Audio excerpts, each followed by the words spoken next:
The house stood at the edge of a long gravel drive in eastern Virginia, its white columns washed pale by decades of sun and rain. To travelers passing by, it appeared calm, dignified, and orderly, a symbol of inheritance and continuity. Inside, the floors were polished, the curtains carefully chosen, the furniture arranged to project taste and control. It was the kind of home where nothing seemed accidental, where even silence felt intentional. Yet those who lived within its walls knew that silence was not peace. It was discipline, it was protection, and it was beginning to strain. The mistress of the house had always been admired. Whether widowed early or bound to a husband often away, society remembered her as composed, intelligent, and quietly commanding. She hosted dinners that were discussed for weeks afterward, not for excess, but for refinement. Her speech was measured, her manners flawless, her lineage unquestioned. She had inherited not only land and wealth, but the expectations that came with them.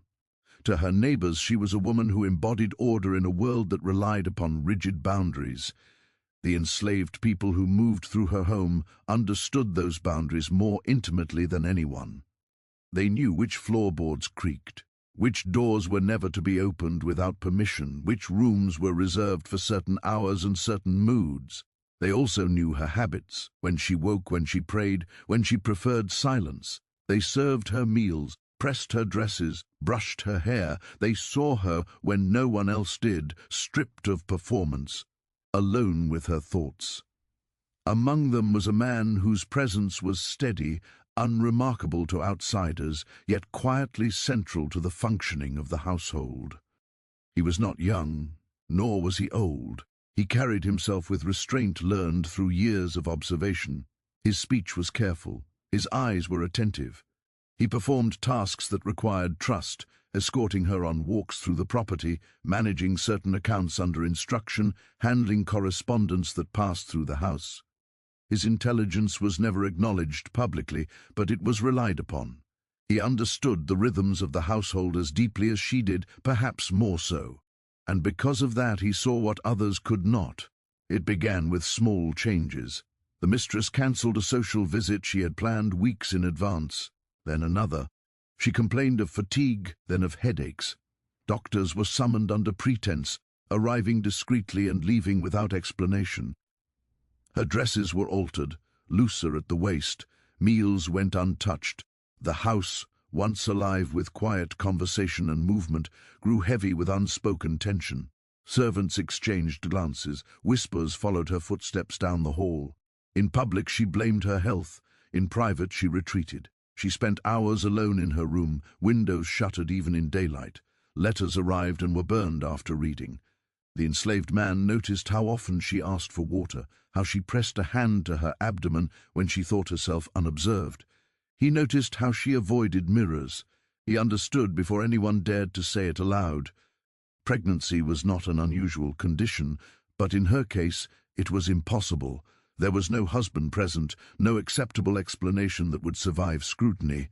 In a society governed by bloodlines and appearances, this was not merely a scandal, it was annihilation. Her name, her property, her legacy would be destroyed. Worse still, the consequences would not fall on her alone. The enslaved man knew the danger instinctively.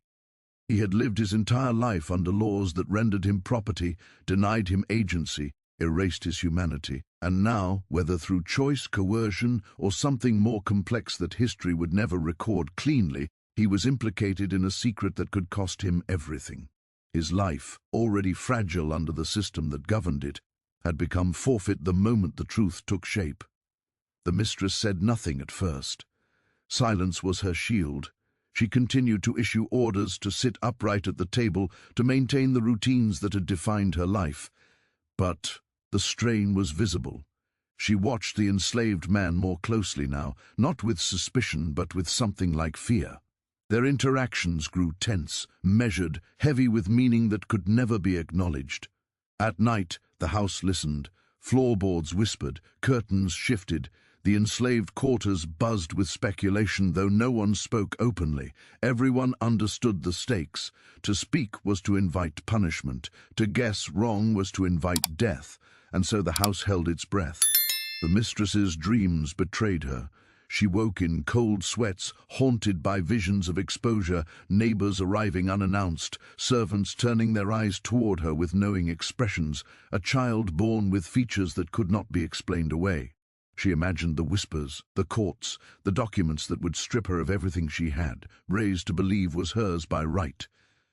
In those moments, she was not powerful. She was terrified. Yet there were other moments too. Moments when she rested a hand on her stomach and felt something stir. Moments when fear softened into something dangerously close to attachment. She was a woman trained to command, to inherit, to control. But this was something beyond control.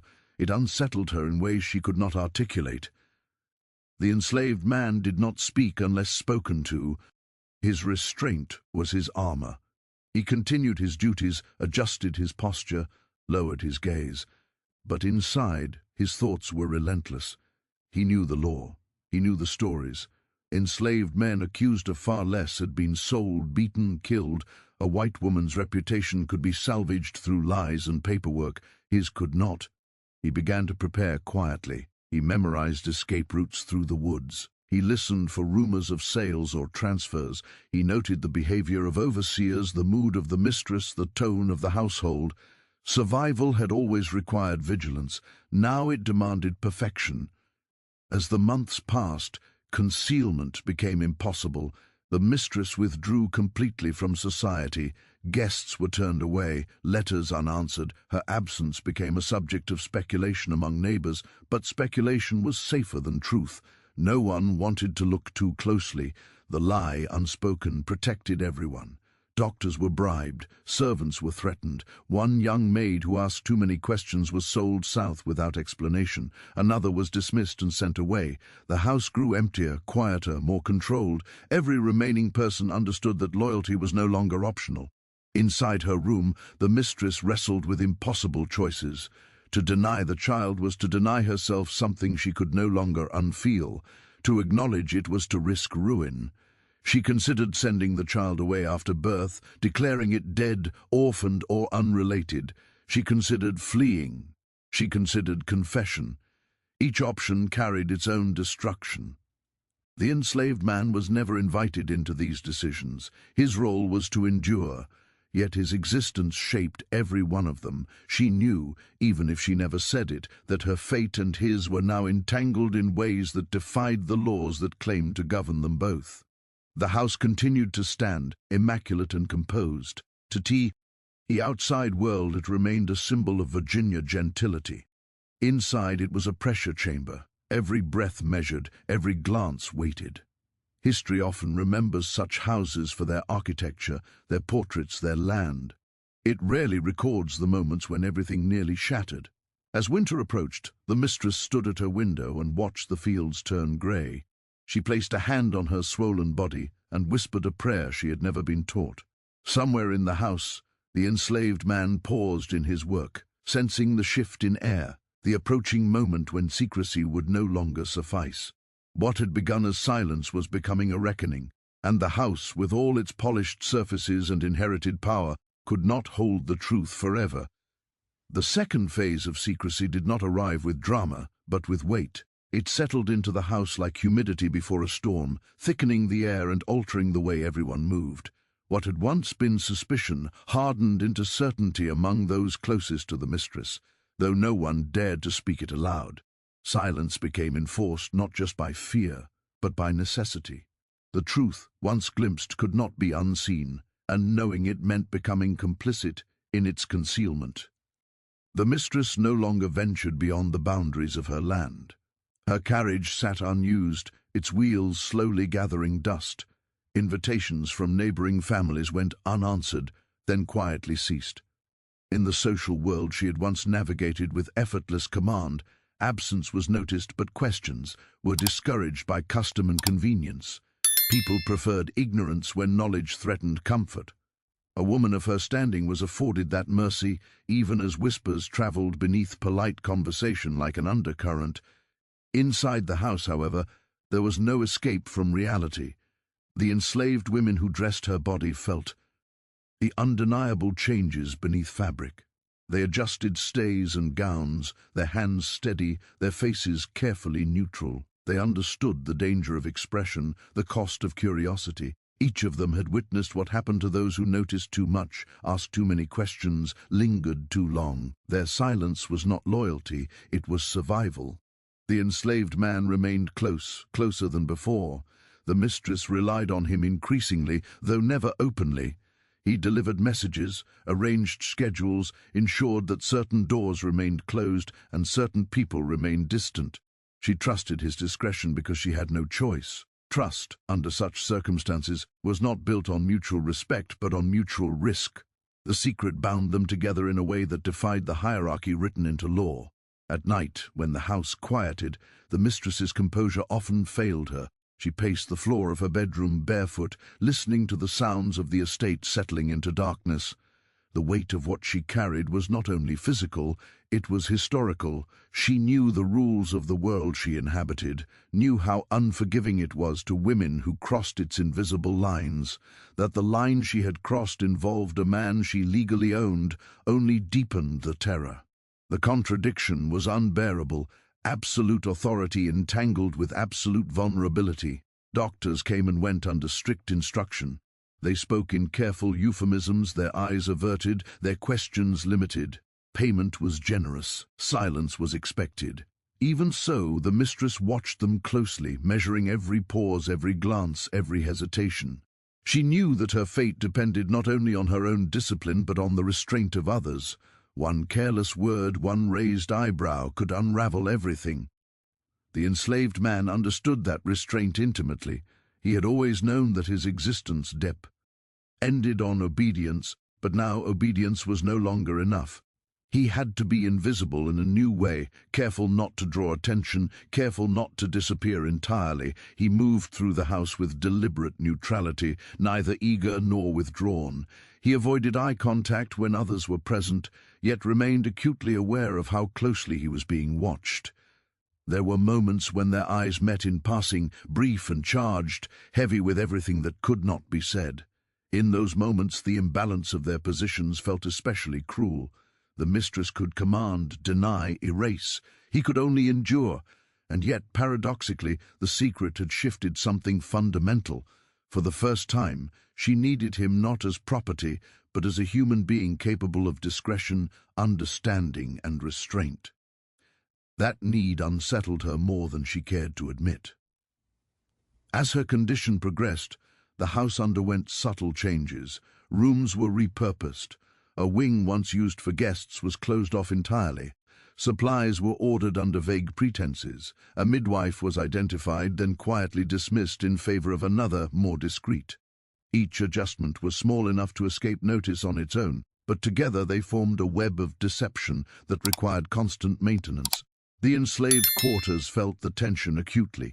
People spoke in half sentences, warnings embedded in looks and gestures. The children were kept close, songs were sung more softly. Everyone understood that the mistress's secret was dangerous not only to her, but to them. When white power felt threatened, it lashed outward indiscriminately. History had taught them that lesson too many times. The enslaved man began to sense a shift in how others regarded him. Not accusation, not certainty, but awareness. He was watched more carefully, questioned more casually, his movements noted. No one accused him openly, but coercion did not require proof. In this world, proximity alone could be fatal.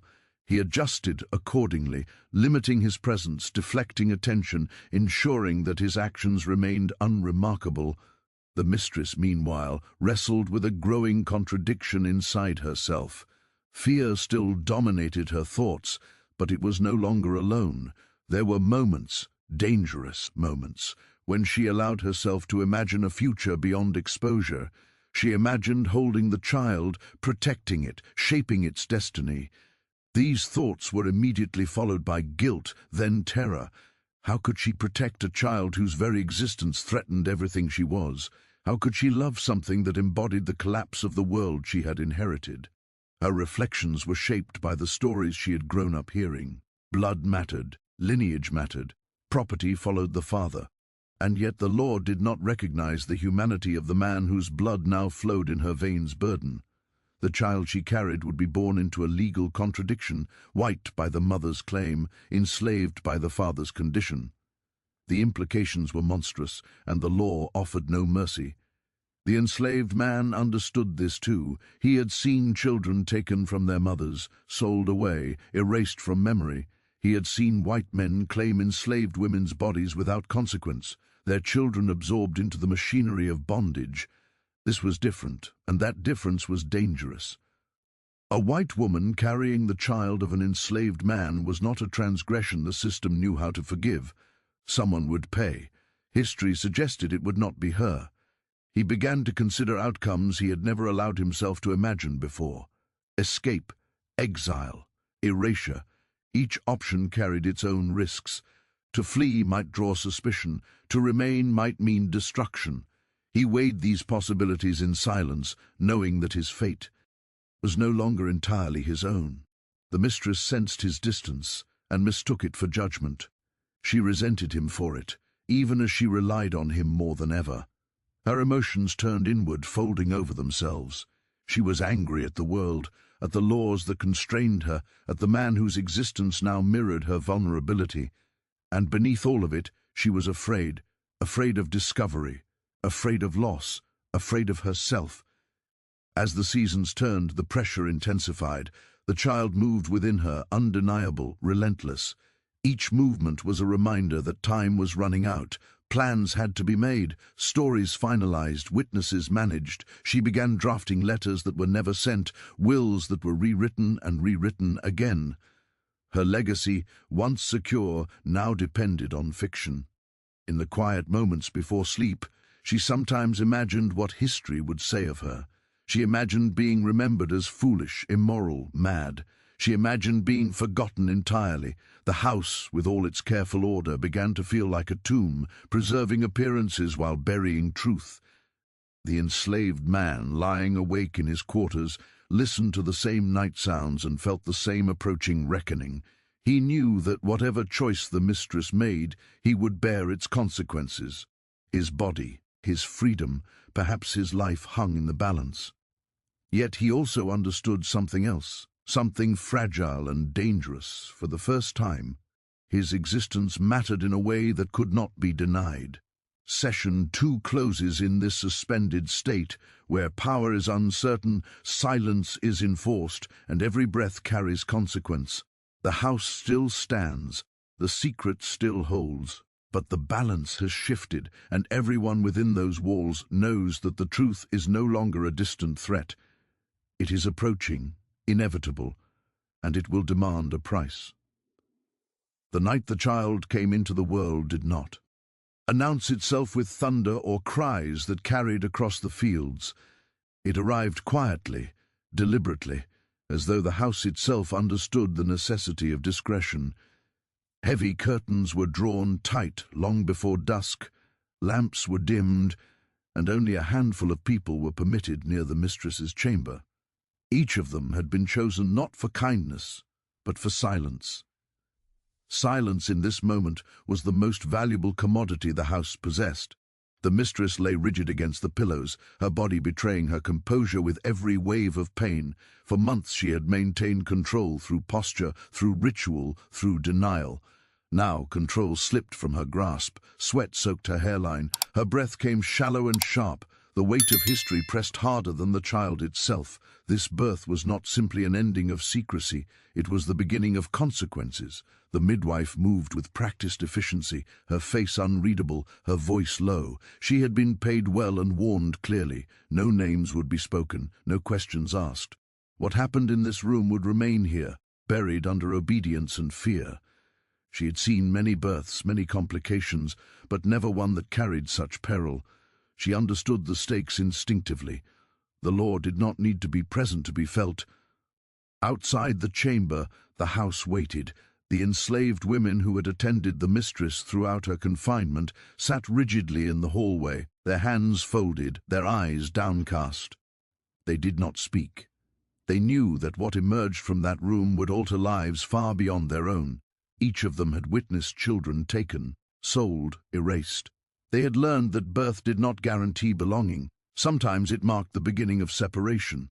The enslaved man was not allowed near the chamber. That boundary was firm, deliberate. His presence would complicate what was already possible.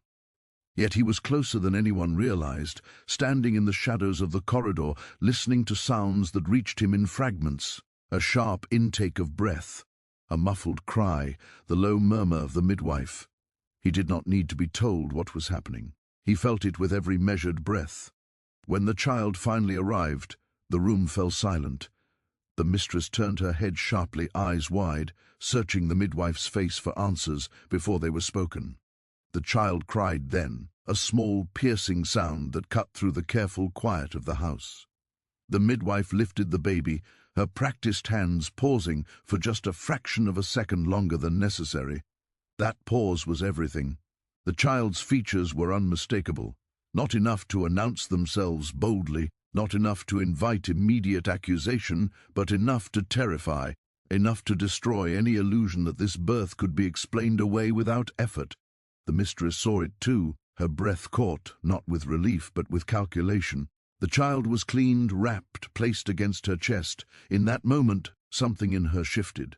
Fear did not disappear, but it was joined by something dangerous and powerful, resolve. This child was hers. Whatever the world demanded, whatever the cost, she would decide this child's fate. The laws that governed blood and ownership would not be allowed to speak first. The midwife was dismissed before dawn. She left with her payment and a warning she did not need to hear twice. By morning, the house had resumed its routines, altered only in subtle ways. The birth was not announced. No bells rang. No letters were sent. The mistress remained secluded, officially unwell, attended only by those whose silence had already been purchased. The enslaved man was summoned later that day. The meeting was brief and carefully staged. The mistress spoke of schedules, of EU arrangements, of changes to the household. Her voice was steady, but her eyes betrayed exhaustion and something else, fear sharpened by purpose. She did not mention the child directly. She did not need to. He understood immediately. The child existed. The truth could no longer be postponed. From this moment forward, his life would be shaped by decisions made without his consent. He bowed his head, accepted his instructions, and left without speaking. Silence, once again, was survival. Plans unfolded quickly, too quickly. A story was crafted, tested, refined. The child would be presented as a relative's orphan, brought into the household out of charity and obligation. Records would be altered, dates adjusted, witnesses managed. The mistress had always understood the power of paperwork. Ink, she knew, could erase more effectively than force. The enslaved man's role in the household changed. His access was reduced, his duties reassigned, not as punishment, but as protection. For her, not for him. Distance was necessary now. Proximity invited suspicion. He was moved closer to the fields, away from the house, away from the child. The decision was framed as routine. He accepted it without protest. Among the enslaved community, the truth circulated quietly. Not in full sentences, not with certainty, but in fragments. A look held too long, a question left unanswered, a child whose origins felt wrong. No one spoke openly. They understood the danger too well. Knowledge did not equal power here. Often, it only increased risk. As weeks passed, the mistress recovered physically, but something in her remained altered. She held the child often, studying its face with a mixture of devotion and vigilance. She corrected servants sharply if they lingered too long. She watched guests closely when they were eventually allowed to return. Every glance felt like an interrogation. The child grew quickly, watched constantly. Nurses were rotated. Time alone was restricted. The mistress rehearsed the story she would tell, refining it until it sounded effortless. She practiced affection in public, restraint in private. She became, once again, a master of performance. The enslaved man observed from a distance. He saw the child carried through the yard, saw the way the mistress's posture changed when holding it. He did not approach, he did not ask. His restraint was absolute. Inside, however, the weight of knowledge pressed heavily. The child was living proof of something the world could not allow. Its survival depended on lies that could collapse at any moment. There were nights when he considered fleeing. The swamps, the roads north, the rumors of escape routes whispered among those desperate enough to listen. But leaving carried its own danger. His absence might invite questions. His presence, silent and controlled, was safer, for now. The mistress, in quieter moments, contemplated confession, not publicly, never publicly, but to herself. She examined her own reflection and wondered when exactly she had crossed the line that now defined her existence. She was not innocent. She knew that, but neither was she free. The child embodied that contradiction, a living challenge to the world she inhabited. As the child grew, so did the risk. Features sharpened. Expressions became clearer. The mistress responded by tightening control. Education would begin early. Exposure would be limited. The child would learn discipline before curiosity, silence before truth. Session 3 closes not with resolution but with entrenchment. The lie has been born alongside the child. It breathes, grows, and demands constant attention. The house remains standing, its reputation intact, but its foundation has shifted. Beneath the polished floors and inherited wealth lies a tiara, oath that cannot be spoken without destruction. History will remember an heiress. It will record land transfers, marriages, and lineage. It will not record the enslaved man watching from the edge of the fields, nor the mistress rehearsing lies in the dark. But the silence itself will endure, heavy and deliberate, shaping everything that comes next. The lie held for years because it was fed daily, carefully, and without hesitation. By the time the child could walk unassisted across the wide floors of the Virginia estate, the story of her origins had already hardened into something unchallenged. She was introduced as kin, spoken of as legacy, wrapped in fine fabric and expectation. Visitors nodded, accepted, and moved on. In a society trained to respect paper and posture, no one looked too closely as long as appearances remained intact. But time is not kind to secrets. It stretches them thin. As the child grew, so did her awareness. She noticed how the household moved around her differently than around other children of status. She noticed the way certain servants stiffened when she entered the room, how some eyes lingered too long and others refused to meet hers at all.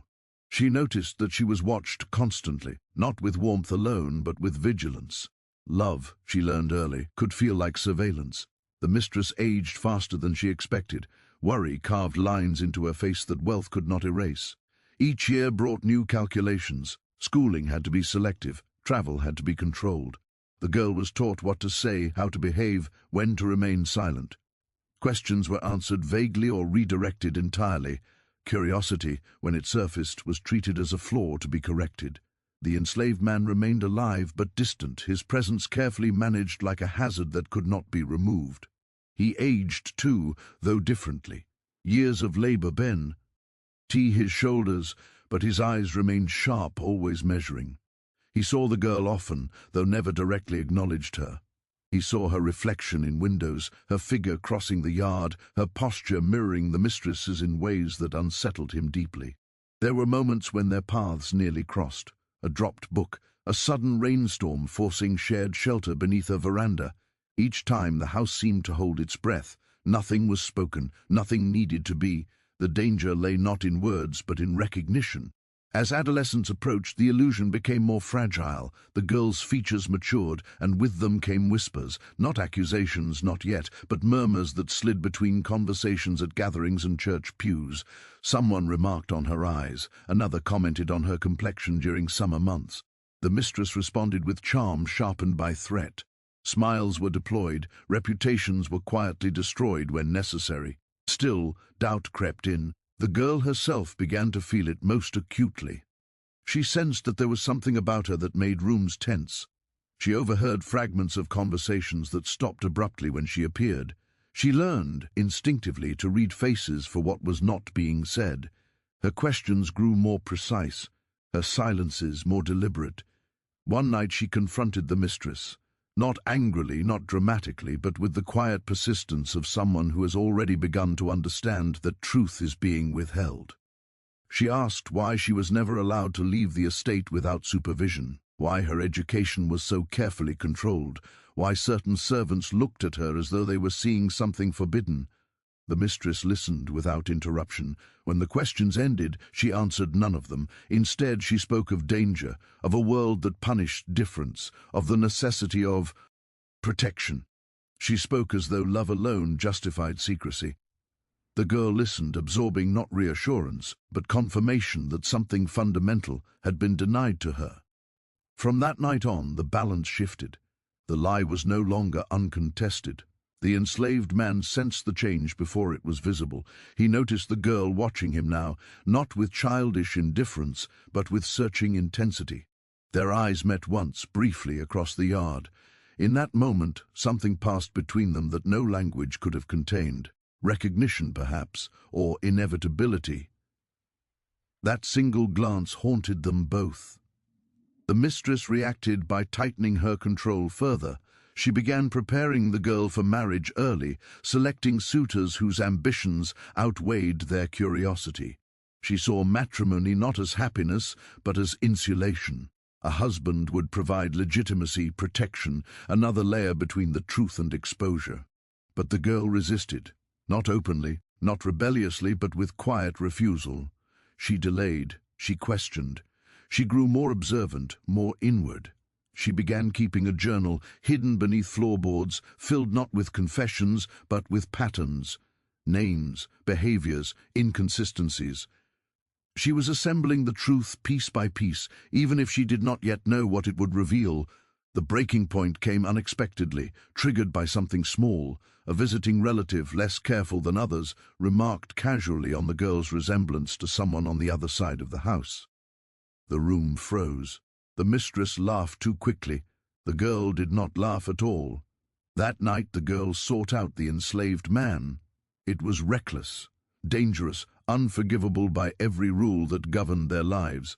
But curiosity, once starved long enough, becomes hunger. She approached him in the early hours before dawn, when the estate was quiet and shadows concealed more than they revealed. She did not accuse, she did not demand. She asked a single question, spoken barely above a whisper. He did not answer. Silence stretched between them, heavy with everything that could not be spoken. Finally he said only this, that the world she lived in was built on rules that did not care for truth, only for power. That some answers, once known, could never be undone. That survival sometimes required ignorance. She listened. She thanked him. She left. Nothing was resolved. Everything was changed. The mistress discovered the encounter within days. How, she never said. The punishment was swift but calculated. The enslaved man was sold, sent away under the cover of necessity and discipline. No farewell was permitted, no explanation offered. His removal was presented as routine. The house returned to its rhythms, but something vital had been severed. The girl felt the loss acutely, though she had known him only in fragments. His absence confirmed what words never had. The truth was real, it was dangerous, and it could destroy everything. Years passed. The girl married eventually, not out of obedience, but out of strategy. She chose carefully. She carried herself flawlessly. She inherited land, wealth, and a reputation unblemished by scandal. History would record her as exactly what she appeared to be. The mistress died quietly, her secret intact, her legacy secured on paper. No confession was left behind, no letters revealed, only a locked drawer emptied before death and a house that seemed to exhale once she was gone. The girl, now a woman, stood at the center of an inheritance built on silence. She understood its cost. She understood who had paid it. She did not speak the truth publicly. She did not dismantle the system that had protected her. But she did something else. In her will, she altered the future in subtle ways. She freed those she could. She funded education quietly. She redirected wealth toward lives history would otherwise erase. Not redemption, perhaps, but acknowledgement. The truth remained buried, but its influence spread outward, shaping lives unseen. And so the mystery endured, not because it was never known, but because it was never spoken aloud. In a world that punished honesty and rewarded appearances, silence became the final act of control. History would remember an heiress of Virginia. It would not remember the enslaved man sent away before dawn, nor the girl who learned too early that identity could be both inheritance and sentence. But the echoes of their lives would persist, hidden beneath the surface, waiting for those willing to listen closely enough to hear them. If this story moved you, challenged you, or made you see history differently, thank you for spending this time with us. This is the kind of story we uncover and preserve. Onusa buried stories, where forgotten lives and hidden truths are brought back into the light. If you found value in this episode, please like the video, subscribe to the channel, leave your thoughts in the comments, and share this story so others can hear it too. Stay connected with us, reach out, and let us know which untold stories you want uncovered next. History doesn't end where the record has stopped, and neither do we.